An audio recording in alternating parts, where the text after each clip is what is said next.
Sean, WSRT Fitness. If you enjoy health and fitness related content, please remember to subscribe, comment below your questions, video ideas, and opinions. Thank you guys so much for watching and welcome. So today we're out of the YouTube set. We're in my kitchen, and I wanted to show you guys how I make my own homemade pre-workout. So as many people know, I am very very skeptical of really any supplements, and I'm going to do another video that I'll probably put out later this week on all of the supplements I'm currently taking, just so you guys can see what it is that I do. I think you guys might be surprised to find out that even now that I'm getting more into bodybuilding and preparing for shows, I'm still not taking very many. So this isn't going to go in depth as to like the different things as to why I take them and what they do. I'll save that for the supplement video, the longer supplement video. This is just going to basically be how I do it. So when I make my my pre-workout, I just have my shaker cup here. So I'm going to start Powerade 0, no calories. So the reason why I do Powerade 0 is because, as you'll see, all of my supplements are unflavored and they taste like ass. So otherwise I would probably mix it with water if obviously it was flavor, so that way it wouldn't be like anything crazy. But basically, you know, there's 0 calories, there is 150 milligrams of sodium, you know, but you know what is contained within the sodium, you have a little bit of niacin, a little bit of potassium, B6, B12, a small tiny bit of magnesium, you know, just to basically help with the energy part. So there's that. So number one, the first thing I put in are essential amino acids, which, by the way, you'll notice all of my supplements that go into my pre-workout drink, these are from bulksupplements.com. I buy them in large quantities, which is much more affordable. Which, by the way, I also apologize for the camera angle. There's only so much I can do with the room. So just so everybody knows, a lot of the dosages that are clinically researched are between 8 and, I forget the high end, for grams of essential aminos. 1 tablespoon of this is 7.45 grams. So what I do is I will do like a heaping tablespoon, so it's like a little bit more, so maybe we're getting like 8, 9, maybe as much as 10.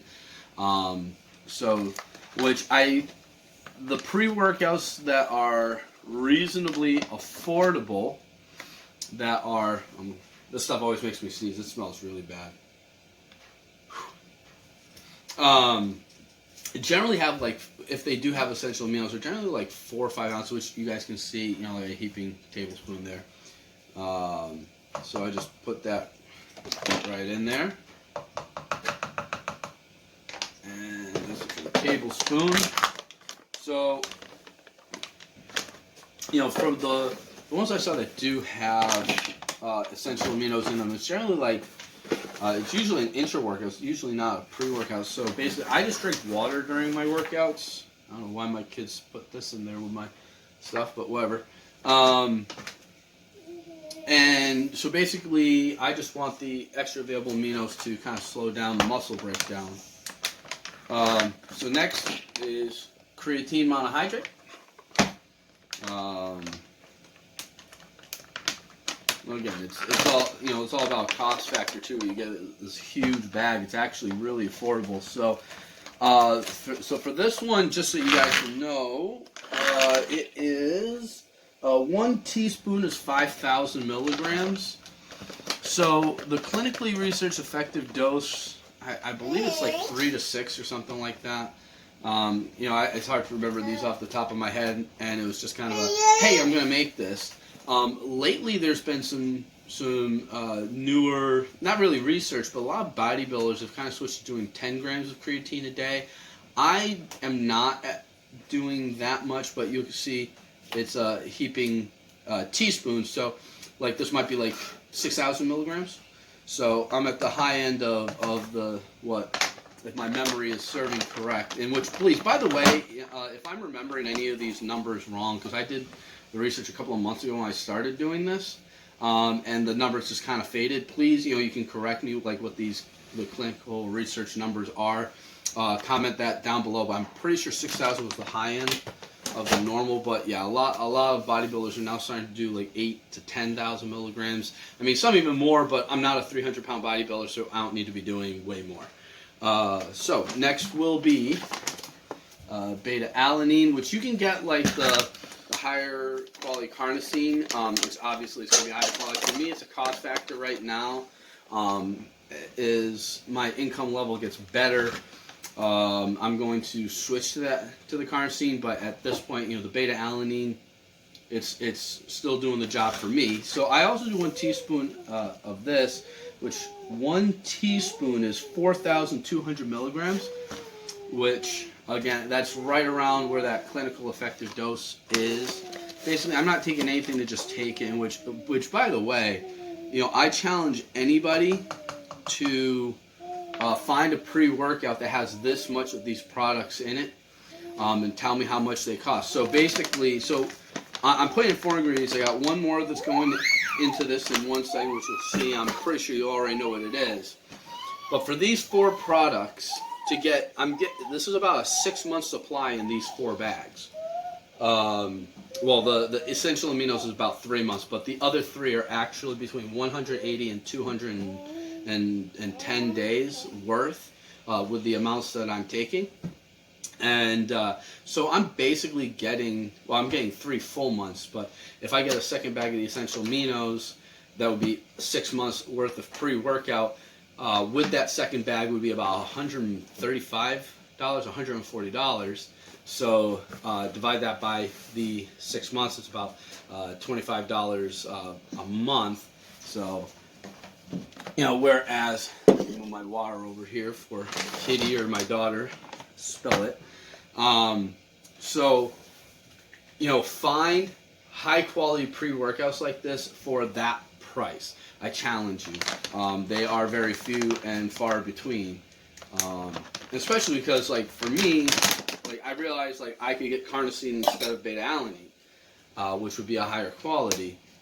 I realized that I could get higher quality on these, but these are still higher quality products to begin with. And I'm not just getting some blend whatever bullshit that not really quite sure how much of what's in it. So last but not least for my pre-workout is citrulline. So you'll notice I'm not doing any stimulants. I try to avoid stimulants at all costs.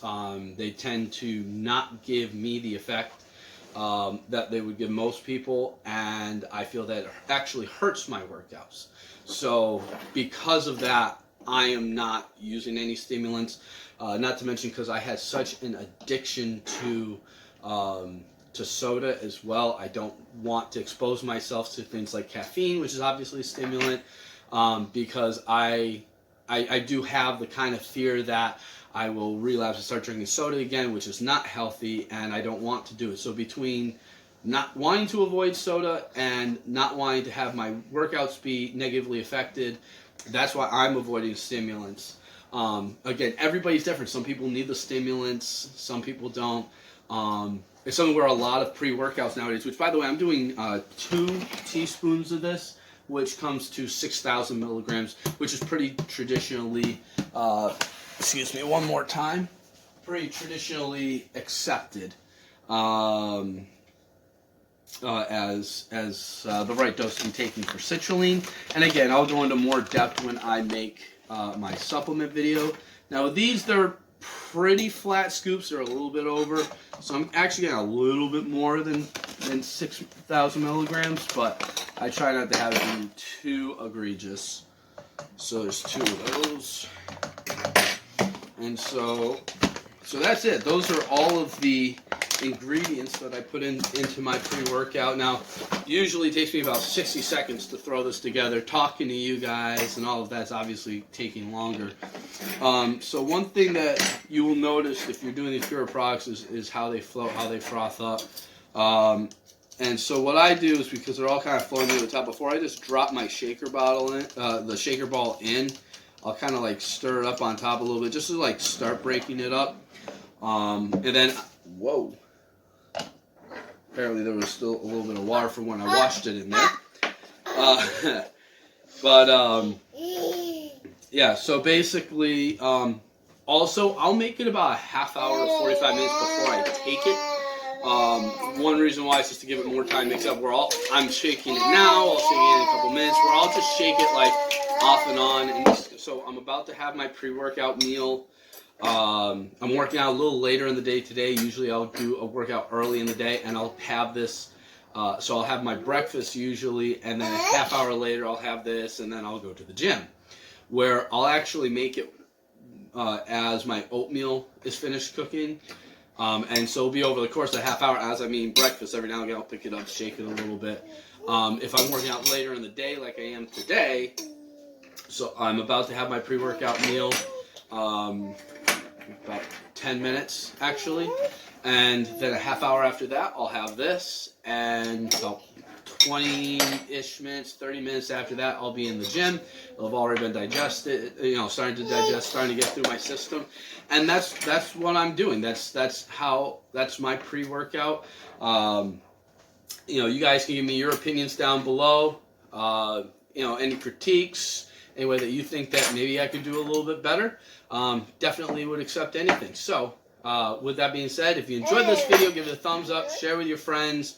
As always, comment below any critiques, any corrections, because I'm sure I got some of those numbers wrong. Like I said, I did the research months ago, and I'm having trouble remembering them today. And then also follow me on Instagram at WSRT Fitness, and join my Facebook group, WSRT Fitness. My daughter's in the background. She's being very loud. She wants to say hi to you guys too. So she's saying hi. I'm saying bye. I'll talk to you guys again soon.